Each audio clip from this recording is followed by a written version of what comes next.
Hey, everybody. So today I want to talk to you about the four rhetorical appeals. Okay, so I apologize in advance. The title of this should have said rhetorical appeals, but you'll figure it out. Okay.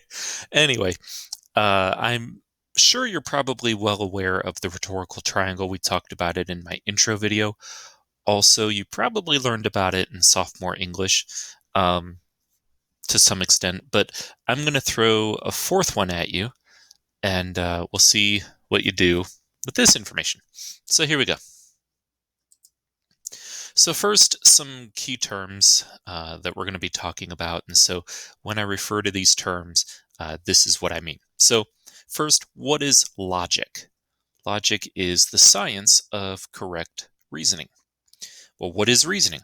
Reasoning is drawing conclusions based on what you know.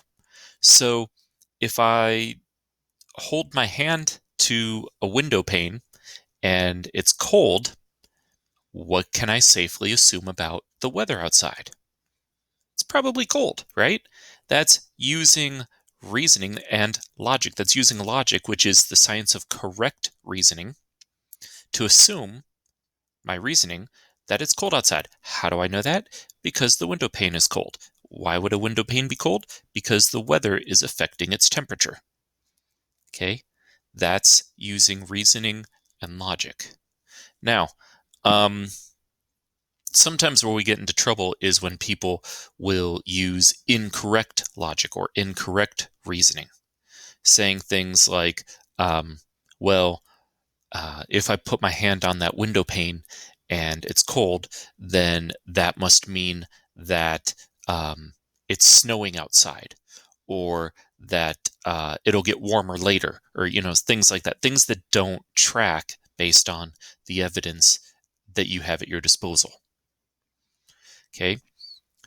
Rhetoric. What is rhetoric? Rhetoric is the art of persuasion. So when I tell you that I have four rhetorical appeals, what I'm talking about is I have four different things, four different methods that people use to persuade people accurately. Or I should say that these four appeals are four ways that people use to try to persuade people. Okay, and what is analysis? Analysis is the detailed study of something. So when I say that you're going to write a rhetorical analysis, what I'm telling you is that you're going to write about the study of the art of persuasion. So you're going to write an essay that's a rhetorical analysis. It's a study, a detailed study about how somebody tries to argue or persuade. So what that means is you're going to read an argument that someone wrote with your rhetorical analysis. You're going to read an argument somebody wrote, and you're going to explain how they did it and whether or not it was effective. That's rhetorical analysis. Okay, so claim, support, assumption, appeal. We talked about these things already. I don't want to beat a dead horse. Claims are the things that you're trying to prove. Support is the evidence you use. Assumption is the what you think based on the evidence that you've gathered. And then appeals are the approaches that writers use. So let's talk about appeals. You're probably familiar with logos, ethos, and pathos, the rhetorical triangle, the classic rhetorical triangle. I'm going to give you another one, Kairos. So, what are these? Let's talk about it. Logos is the author's appeal to your sense of reason. What that means is when somebody is writing a persuasive essay or a persuasive argument, they're going to try to use data, statistics, facts, measurable evidence to try to convince you. That all falls under logos. It's hard data, facts, measurable things. That's something that people use to convince others. Now, if I wrote an entire paper that was just logic and facts, it'd be very boring. It'd be very cut and dry. It would get old real quick. If evidence was all it took to convince people, there'd be no reason for ethos or pathos or kairos. because people would just say, oh, well, the data supports what you're saying, so clearly you must be right. Unfortunately, we don't live in that kind of world. We live in a world where even if people have tons of data at their fingertips, sometimes they don't want to believe it. So, and that's all I'll say about that. So, some strategies that people use when they try logos, that would be data, statistics. Um, they're going to speak in a neutral language. That's all part of logos. How do you identify logos? If you're reading somebody's argument, you're trying to identify where the logos is, you want to look for their data. You want to first identify the author's claim, and then look for data, statistics, and facts that support that claim. Ethos. Ethos is credibility. Not just the credibility of the person speaking, but the credibility of the evidence that they use. Okay? That's really important.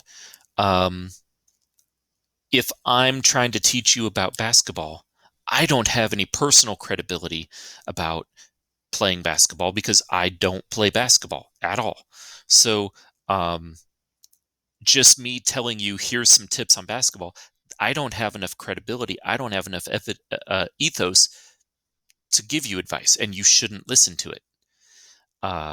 But if I use people who do have credibility or ethos on that subject, and I use them to support what I'm saying, then maybe there's something to it. For example, if I tell you that if you want to get better at basketball, you should practice a lot, well, you may believe me, you may not.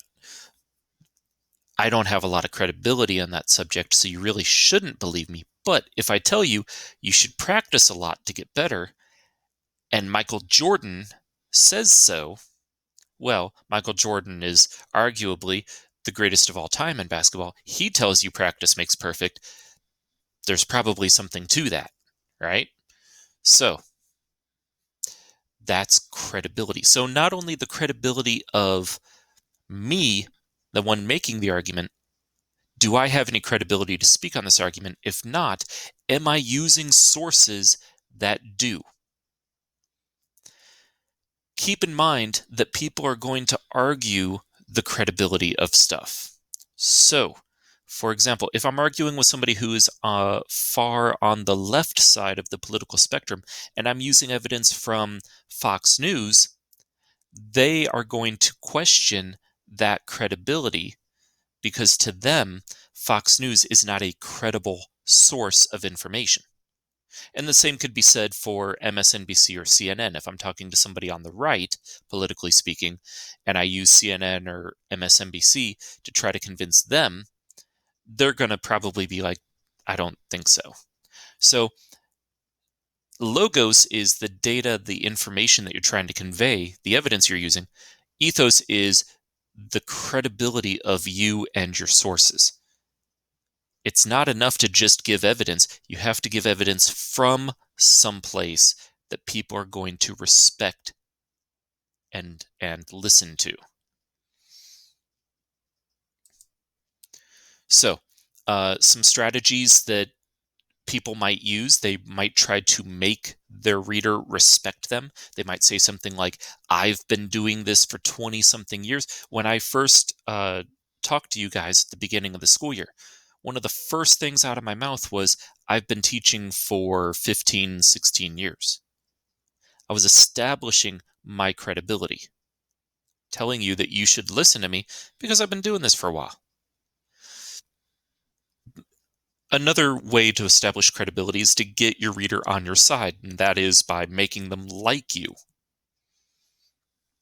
Being somebody that people look up to and admire. Mr. Rogers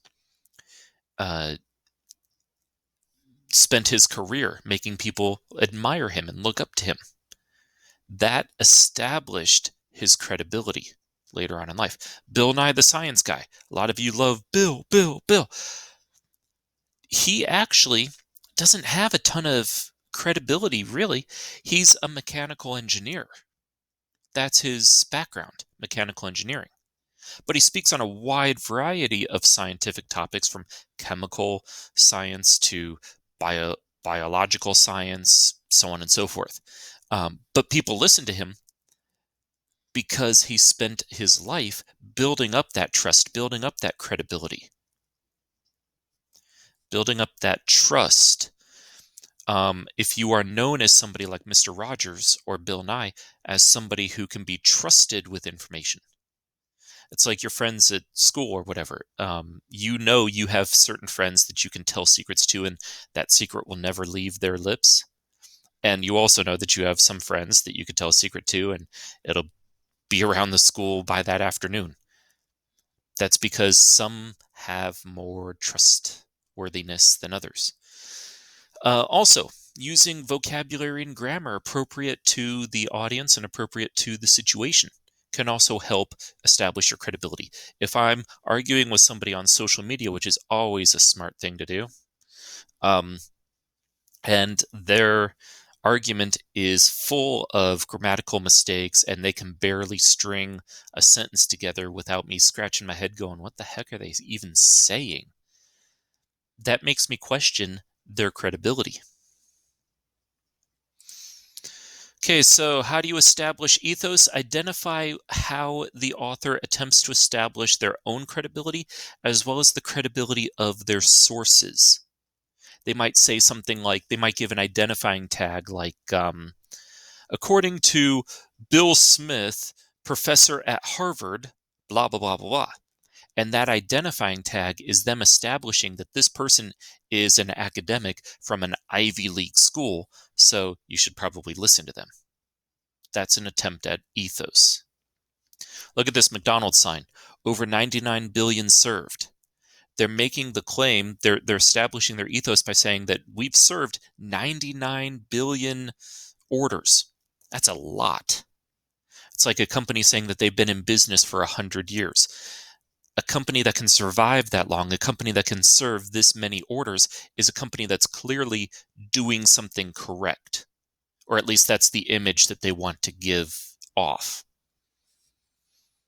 That's ethos. Pathos is emotion.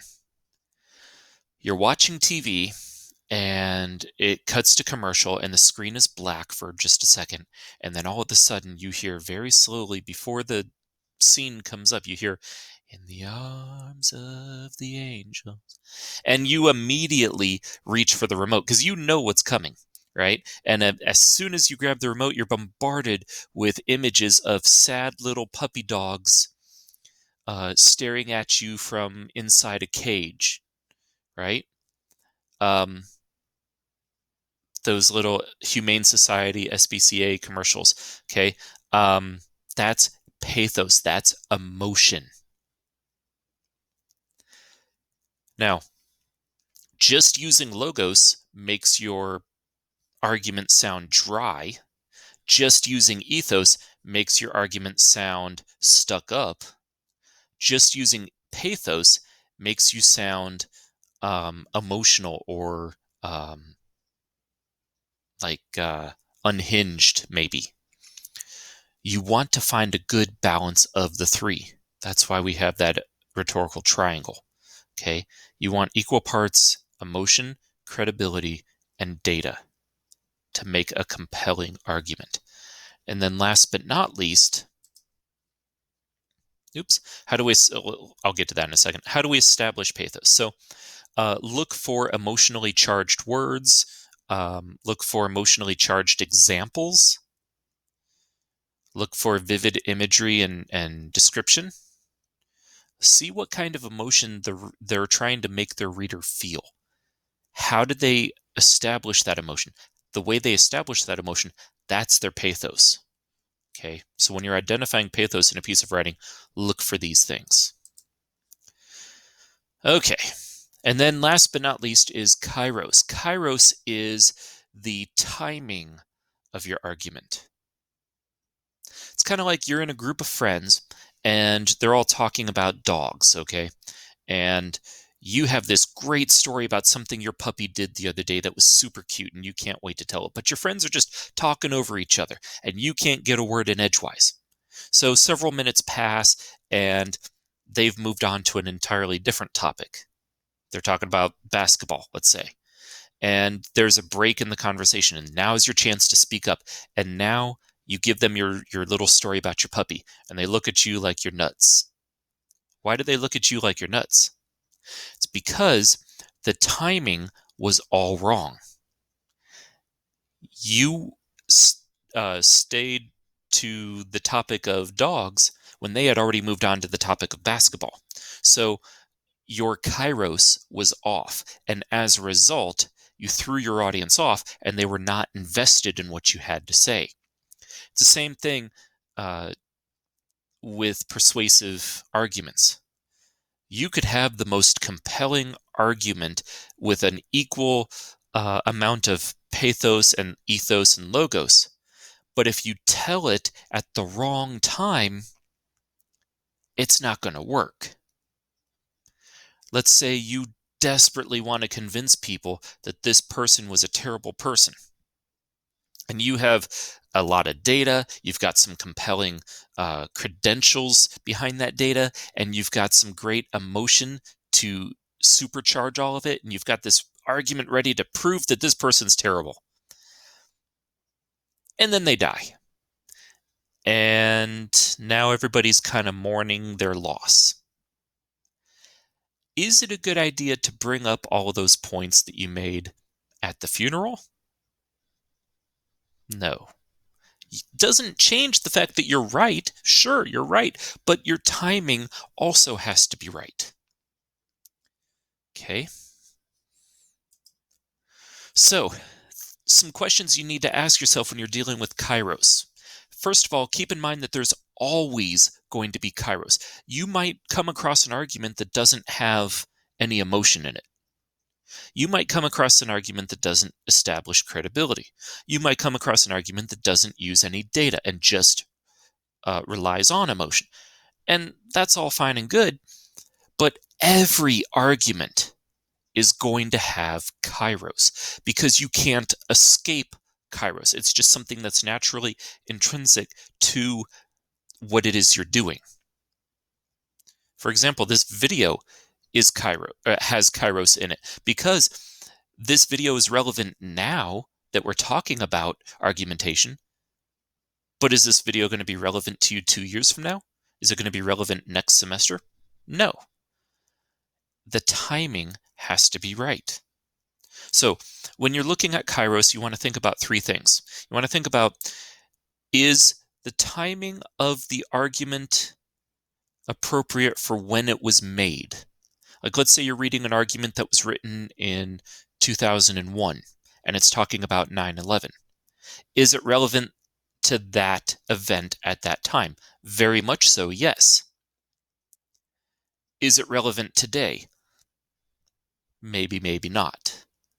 Okay, so was it relevant at the time that it was made? That's question number 1. Is it relevant now? Is question number 2. Is it still relevant? If yes, then its Kairos is still strong. If no, then the Kairos is weakened, and the whole argument, therefore, becomes weakened. The third question is, can it or will it be relevant again later in the future? If yes, then it's very strong Kairos. If no, then maybe the Kairos isn't as good as it could be.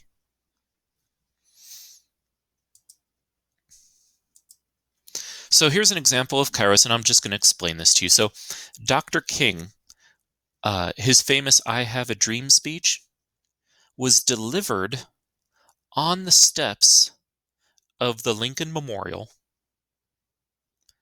and it was delivered on the day of the celebration of the Emancipation Proclamation. In other words, the document that freed the slaves.